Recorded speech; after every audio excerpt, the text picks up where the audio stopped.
recently announced is that you signed the global license with Universal Music, and it was the final piece in the licensing deal, because you've had the other one since before. And this is a big step towards improving what we are talking about, the broken music industry. And I know, as we've been talking again, it hasn't been an easy ride. How did you and your team feel when you nailed this deal?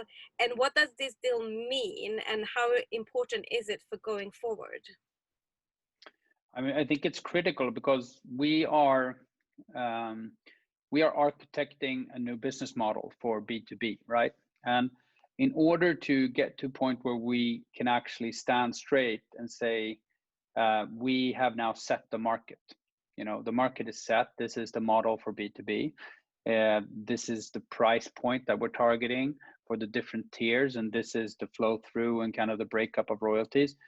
We can't do that with 9,999 deals if we don't have the world's biggest label with us. And they were a great partner. They've been a great supporter, but they're also a very powerful player, and it took much longer than we ever expected to get to conclusion around kind of this is the balanced business model.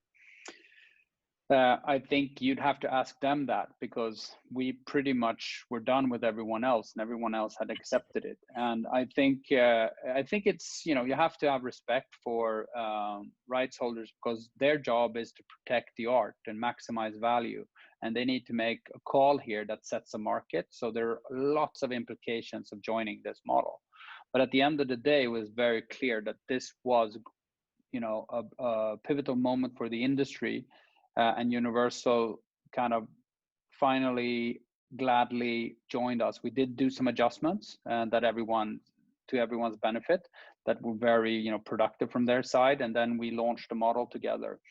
And so it was a pivotal moment for the whole music industry. It sets the model, and it kind of creates the whole logic for us to say that now everyone should comply to this model. And when you're selling to businesses, and just like Spotify did for the consumer side. The second part of your question is like, obviously, why was this important? How did we feel? It was a long negotiation, and we had a product portfolio ambition to have a fully on-demand product and a semi-interactive product, more of kind of one that creates your soundtracks, and the other one enables you to do whatever you want with your music, which is called an on-demand product. And in order to launch an on-demand product, you need all the content in the world. Otherwise, it's a broken product experience. You're going to search for an artist in Universal catalog, and you're not able to kind of deliver a search result. That's a broken product. So we couldn't launch our on-demand service until we were kind of catalog complete, if you may.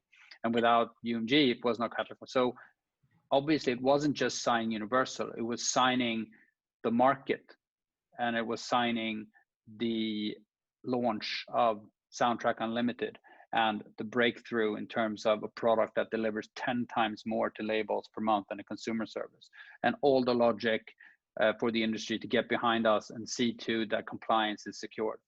And all the music in the world now, more or less, that it's the same catalog that the consumer services.